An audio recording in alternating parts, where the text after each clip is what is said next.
Bonjour à tous. Good morning, everyone. I'm happy to be joined today by Minister Leblanc, as well as by Dr. Tam and Dr. New. La campagne de vaccination de masse se poursuit. Chaque jour, on travaille sans relâche pour avoir le plus de doses possible, le plus rapidement possible. Vendredi passé, on a annoncé que des millions de doses du vaccin de Pfizer vont arriver plus tôt que prévu, dont 1,5 million de doses avant la fin mars. Suite à cette nouvelle, on augmente donc notre total de vaccins reçus contre la COVID-19 avant la fin mars à 8 millions de doses.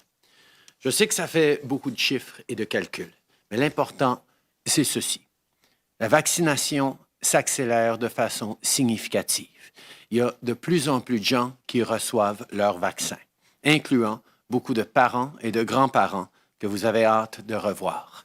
Et les travailleurs de première ligne, et chaque jour, il y a de plus en plus de gens qui sont protégés.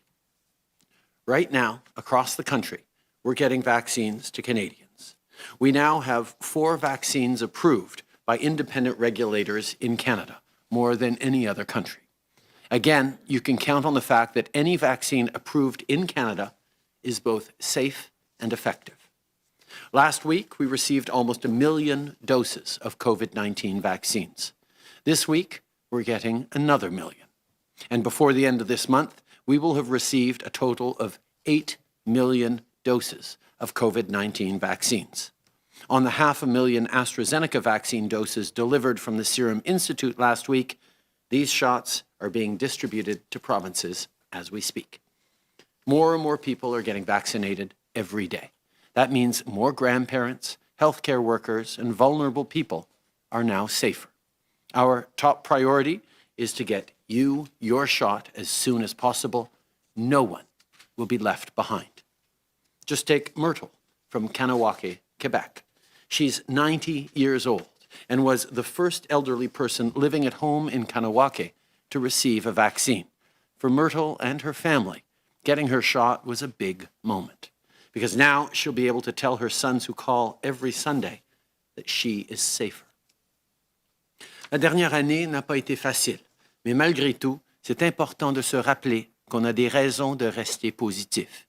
Par exemple, hier, c'était la Journée internationale des femmes. C'était le moment de s'arrêter pour célébrer les réalisations des femmes dans toute leur diversité, ici au Canada et ailleurs dans le monde.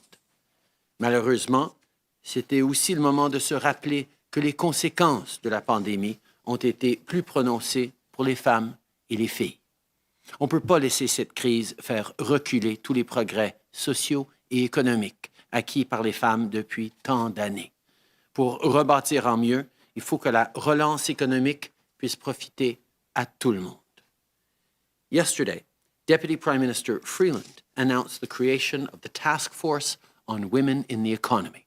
This 18-member task force, from CEOs and childcare advocates to labor representatives, economists, and Indigenous leaders, will advise the government on continuing to advance gender equality in the wake of the pandemic. We need to rebuild an economy that's fair for everyone. So that's exactly what we're going to do.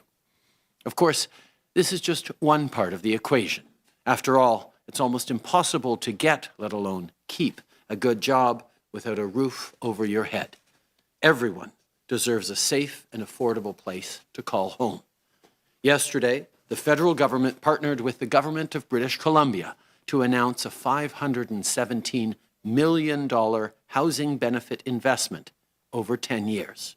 This is part of our $2 billion commitment to the Canada Housing Benefit to support families right across the country. For more than 25,000 households in BC, the new Canada-British Columbia Housing Benefit will provide financial assistance to marginalized people with low incomes to help with monthly rent. On average, this could mean around $400 in support each month in rent. This program is designed to get right to people who need it most. That's why the benefit will go directly to households through nonprofit housing providers through BC Housing. Investments like this are real steps forward to make sure that everyone has a safe place to call home. I want to thank Ministers Ahmed Hussein and Joyce Murray, Member of Parliament Terry Beach, and their counterparts in BC for all their important work on this issue. Jeudi cette semaine, le 11 mars, ça va faire 1 an que la COVID-19 a été officiellement déclarée une pandémie mondiale par l'OMS. En peu de temps, nos vies ont changé. Ce qui paraissait normal la veille allait le devenir de moins en moins au cours des semaines et des mois qui allaient suivre.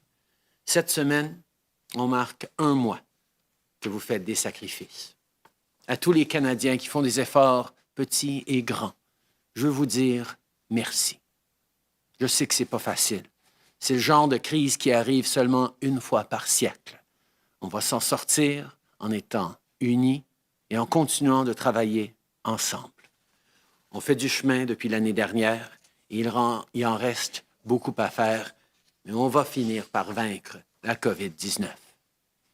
We're naming March 11th, 2021 as a National Day of Observance to honor everyone we lost to this terrible virus and to recognize the impact this global pandemic has had on all our lives. Around the world, more than 2.5 million people have died because of COVID-19. 22,000 of them were our fellow Canadians. They have been taken from us, but they will not be forgotten. Each one was special. Each one was loved. They were grandparents, friends, parents, brothers, sisters, and colleagues. There are no words for the pain of losing someone you love. As a country, we remember all those we lost and we mourn with families and friends. To everyone who is grieving, we're thinking of you and we're there for you. On Thursday, I invite all Canadians to join together to honor the memory of those we have lost and to thank all those who continue to make incredible sacrifices to fight this pandemic. Together, we will beat this virus.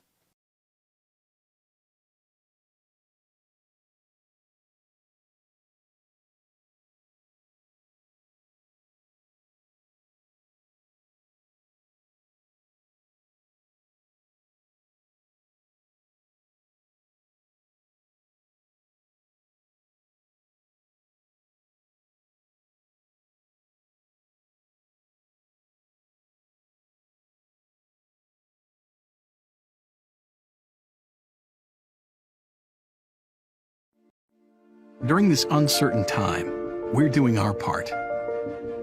Our financial centers may be closed for in-person meetings, but our dedicated financial advisors are adapting to the new reality of virtual and electronic business, focusing on what they do best, listening and providing professional advice to you, their clients. Our more than 700 financial advisors across Canada have been working tirelessly to respond to your questions and concerns. Being proactive and committed, they aim to bring a sense of confidence and security in your financial future, despite the circumstances.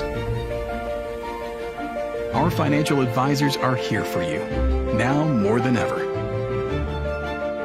From all of us at Desjardins Financial Security Independent Network, stay safe and healthy.